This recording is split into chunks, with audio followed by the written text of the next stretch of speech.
Listen to this. Wait, Okay. I'm ashamed to admit this, but I'm also kind of proud.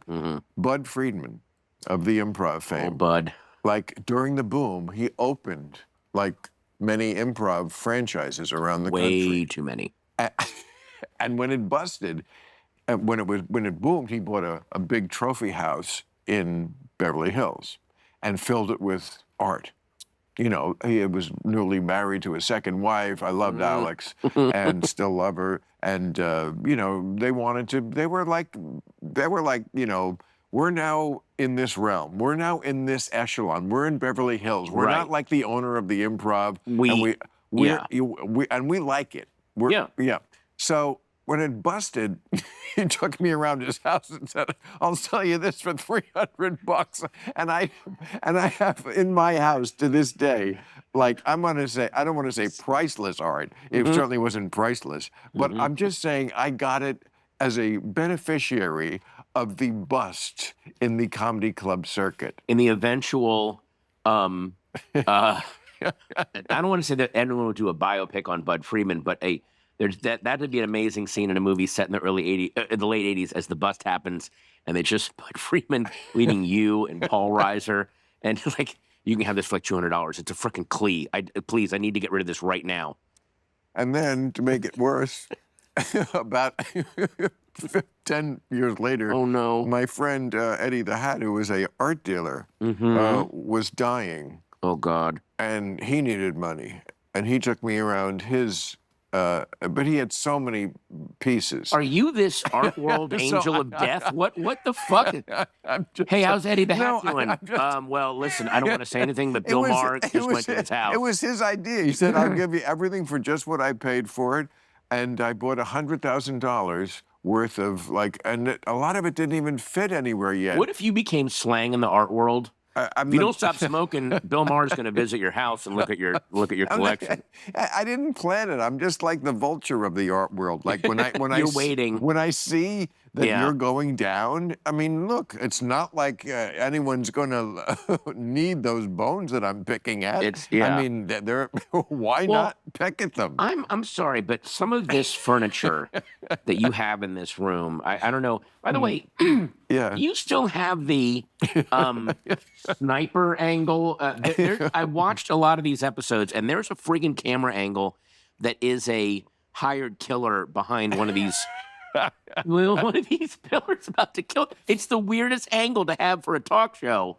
Are you reminding your guests that all glory is fleeting, like anyone can kill you at any second? Like, why is this angle back here? I don't know. I just love that this whole room. You know, I had this room fitted out by a crew that did like Big Brother, like literally, like those kind of. That makes a lot of sense. I said, if I'm going to do it, it's all coming together now. A podcast. I'm going to do it like, not like the other podcasts where you actually see the mic and like you feel like you're on. You know, because other podcasts, honestly, most of them just look like talk shows. They just took the talk show format, they moved it onto the podcast, and but it's like someone with a microphone and cards with questions. That's not what we're doing here. We're just. Yeah. Are you drinking? Dude, this is good. Which camera is mine? Oh, right there. Could I introduce you or the one that's going to shoot you in the head? Can I? Hi there, hired killer. You know, when you get the shakes from killing too many people that couldn't keep their mouths shut, you want to turn to the soothing Hopper Pot distilled McCarthy's single malt whiskey. It's made in Portland, Oregon by the Clear Creek Distillery, and it's the only American single malt whiskey, and it's the one that I always trust. McCarthy's. It's good for you, and it'll keep those demons from coming at night. And that's why I like to hang out with comedians. Yeah, exactly. Let's see a banker do that. But some of this furniture, I'm having weird flashbacks to green rooms in comedy clubs. Is this stuff? Because I saw the Catch a Rising Star sign. Did you salvage stuff from? No. Oh, okay. No, my girl Ashley. Because wasn't there for a while. There was a weird design style book for comedy clubs in the 80s. That's in the book too, about like there's a funny passage where he first walks into the club and wherever he was on the road, and like it was the Groucho on the wall. The Yes, Groucho in neon. W.C. Fields, And Charlie Chaplin. And you remember Andy Kindler's joke about that? as if we were following in their footsteps. Yes, but his joke was, why drag them into it? What did they do? Why do they have to be part of this? No, as if we were following in the footsteps of W.C. Fields. Yeah, like, oh yes, this is it's Charlie. on the continuation. Charlie Chaplin, W.C. Fields, these geniuses of comedy, and then Patton Oswalt yammering about a date that went wrong. Right. By the way, talking about dealing with crowds, there's this great Andy Kindler set on David Letterman where, it's like his third set because he went on twice and killed. And his third set, there's a chunk of it that he's getting nothing. This is a Letterman set. And then he does a joke, and it's a very weird joke, and it gets nothing. And then he just says, folks, I don't write this stuff. And then people just explode. It's like he handled what you said, a bad crowd, but on national TV. I'm sorry, it's an amazing moment. But those moments of, you must have so many memories of someone that was dealing with a bad crowd and then turned it around on a horrible night where you're like, this night could have been this forgotten Thursday night, and then I turned the last 15 minutes into something transcendent. That's why we keep doing it. Well, that's not why I kept doing it. I mean, I don't want that painful experience. I would love it.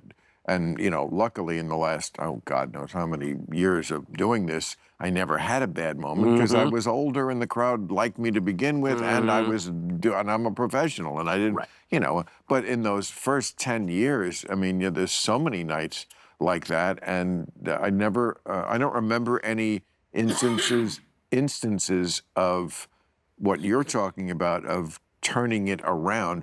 You could call it that. What I saw and what I learned to do with a bad crowd is just stay with it. Just don't acknowledge it. And if you don't acknowledge it, my problem at the beginning was I would acknowledge it immediately and blame them. What's wrong with you idiots for not getting that great joke I just did? You got to get over that. But it takes a while to get over that because you're so... It took me a very long time. Yeah. And what you can do is if you just... First of all, you have to keep in mind the audience doesn't know they're bad because they're not comparing it to any other audience. They're not a professional audience person. Oh, yeah. They're there on this one night. They think they're doing great. You were remembering last night in Chicago when they were awesome.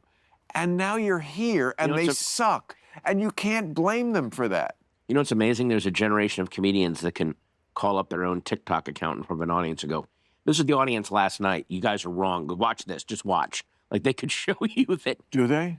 No, I'm just saying, if they wanted to, they could. See, that's what I always wanted to do. You wanted to show them footage of, see? I just started to get hard when you said that. That's like such a lifelong dream that I wanted to. We'll be right back.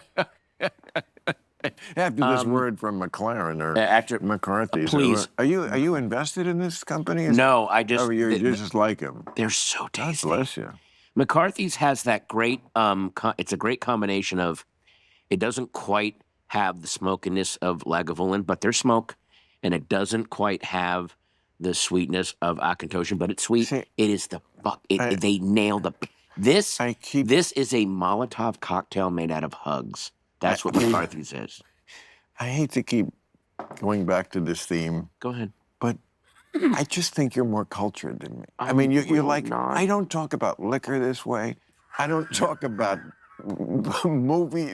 comics, music, and it's okay. But I'm just... It doesn't make you a bad person. I'm enthusiastic about stuff. And when I'm one of those guys that if I like something, then I got to know everything about it. You know what I mean? Like, then I got to go back and listen to everything or watch everything. If there's a... Are you YouTube, like, get into the YouTube? For as far as YouTube can take you, but there's a lot of stuff that you got to either go to you still got to, I'm very, very happy that there are certain things still got to go to the record store and find the vinyls.